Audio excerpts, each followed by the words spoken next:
Our next group is the loop group. And this group starts off with a long kite string, so very similar to our last group. But once we get all the way to the top line, we're going to loop back around and come crashing straight down. So what do I mean by that? So for this one, we're going to start at the bottom, just like we've done before. We're going to make a slanted line, just like our kite strings, but this time we're going to go all the way to the top. Most of these loop group letters are tall letters, starting at that baseline, going all the way up to the top line. So we're going to do a nice long kite string. So once we get up to that kite string and get up to that top line, we're going to loop back around, curve from that 1 o'clock to 12 o'clock position, and then come straight back down from that 12. And that's the beginning of our loop group letters. Our first letter in the loop group is going to be the letter H. So just as we said before, we're going to start at the bottom line. We're going to slant all the way up to the top line, our kite string. Once we get up there, we're going to curve up to that 12 o'clock and then come looping and crashing straight back down. Once we are at the bottom line, we're going to retrace up to the middle where the lines had crossed. And then we're going to bump over across that middle line a little bit and then curve back down to the bottom line. And then we want to curve along that bottom line and release for a little tail. All right, here we go again. Starting at the bottom line, we're going to kite string all the way up to the top, curve and loop back, and then come crashing down. Retrace back up to that middle point, curve over and down again, curve along that bottom line for a little tail and release. And here you have the letter H. All right, our next letter is the letter K. We're going to start off very similar to that letter H.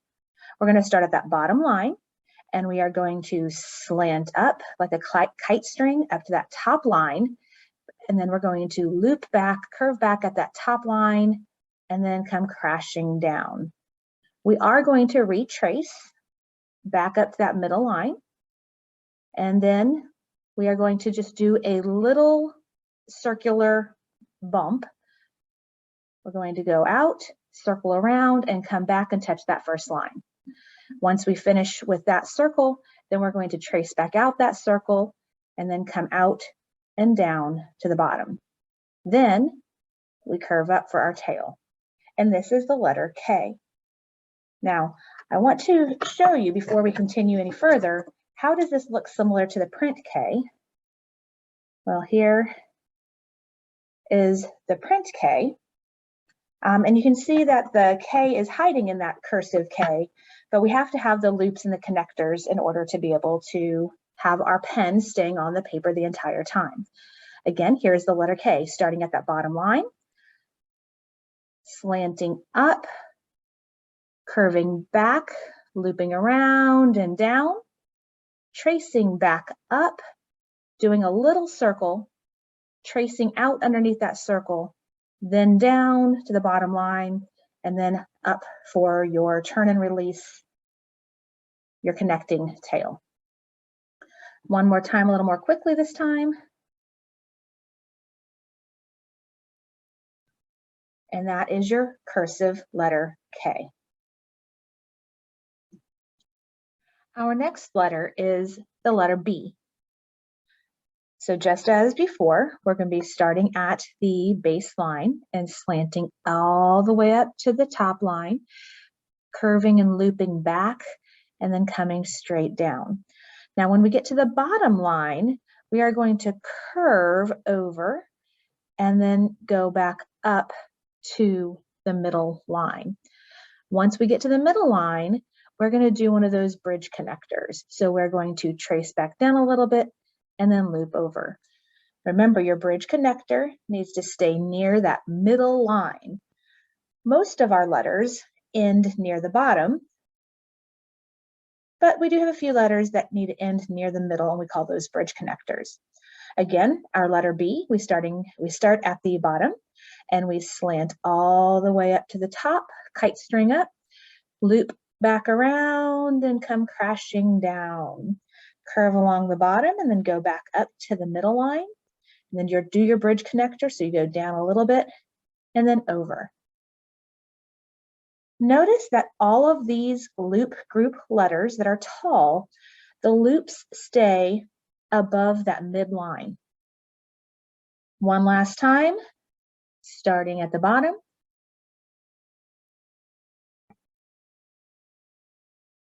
There is our letter B. The next letter in the loop group is a little bit different. Most of these letters look similar to the print letter counterpart. The next letter we're going to do is the letter F. And to be honest, it doesn't look much like the print letter F, but that's okay. All right, so here we go. We're going to start just like we have the other letters. We're starting at the writing line, and we're going to do a nice long kite string all the way up to that top line. And we're going to curve, loop back. But this time, we don't need to make sure the loop stays just above the midline. So this time we're going to have a little bit more of a slant because we're going to have a really long coming down crashing line. And this letter F is not only a tall letter, but it's also a letter that has a below the writing line part. So remember, when we go below the writing line, we have our writing line, and then we go about the same distance from the writing line to the middle line. We can go below writing line, below about that same amount of distance. Once we're below, right, we slanted up, curved around, came crashing down. We're going to do a loop, and we're going to connect back to that up and down line right at the writing line. So we have a nice little connector there. And then now we need our tail to connect to our next letter. So we come out for a tail. Let me do that a little bit more all together. So we're starting here at our writing line, and we slant up, kite string up, curve around, loop around, and then come crashing back down, loop forward under most of our other loop there from up the loop here and then the loop here, and then come out for our tail. I will say that the letter F is one that is a little more complicated, and a lot of students, especially when first learning, will get some of these loops and curves kind of go in the wrong direction.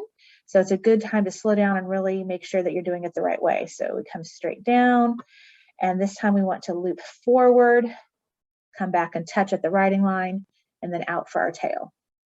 All right, let's do one more. Watch me. Notice that on the letter F, we can have a much larger loop than we did with our other loop group letters. And that's the letter F.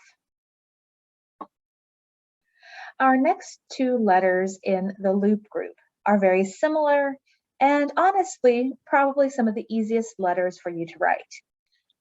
The loop group. We're going to try the letter L for loop.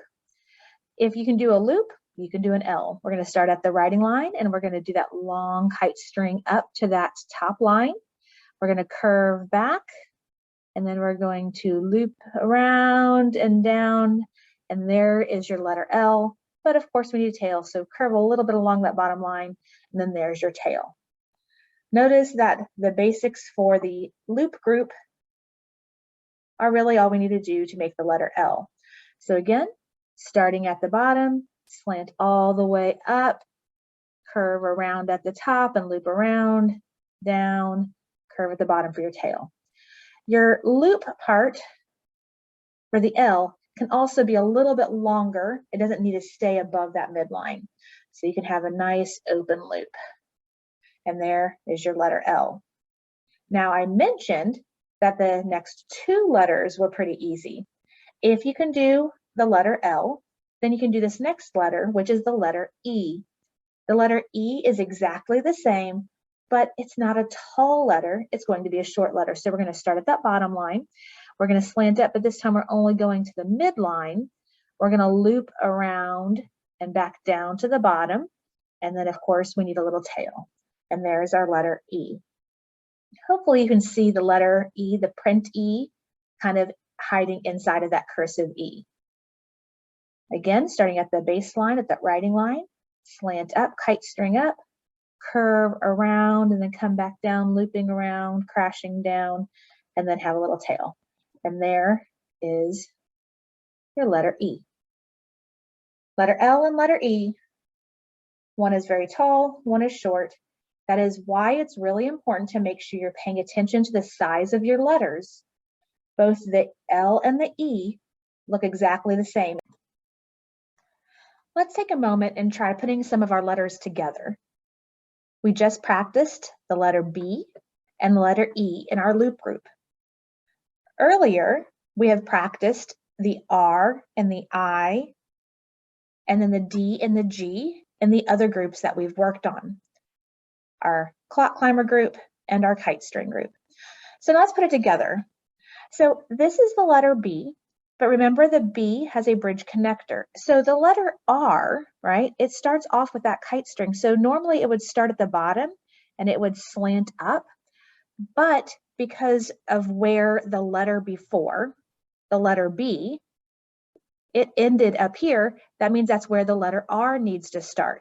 So this is one thing that a lot of students will get tricked by with these bridge connectors, is that you have to start where you left off in that last letter. So if the letter ended up here at the middle, you think, okay, where would I go next? If I'm doing the letter R, I would be down here, but I'm going to slant up to the middle. So I slant up to the middle, then over, and then go down for my R that way. Okay. So for the for the word bridge, that's what we have here. We're going to do our letter B.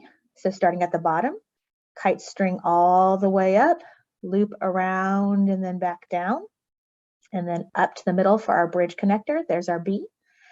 Our R, we would start at the bottom, but we're not at the bottom. So we think, what do we need to do? We just go kite string up to the middle line, kind of go down at an angle, and then kind of parallel where that first line would have been, right? That line that would have been here, parallel down. There's the R. The letter I, we kite string up to the middle line, and then we retrace that I line. Don't go and dot your I just yet. For our letter D, we're starting at the bottom. We go up and curve over a little bit for the, we go up to that middle line and then curve over a little bit. And then we retrace that circle back near the bottom. And then we go back and complete our circle, go up for our stick of our D, retrace back down. There's our tail. Now we can go into our G, which is starts off the same way as the letter D that we just did. So we're going to go curve up and over a little bit at that middle line, retrace, finish our circle going along the bottom, finish our circle, then retrace, and this time we're going to go down below, hook underneath, and then have our tail. And then now we're ready to start our E, which is going to be our slanted line up to that middle line, loop back around, down, and finish with our tail. Now are we done? Nope, we have to check. We have a letter I, we need to dot. We go back and dot the I. And there is the word bridge, which uses a bridge connector. Make sure you are practicing those bridge connectors. Those are probably one of the trickiest things in cursive. Now, practice, practice, practice, then go on to the next set of letters.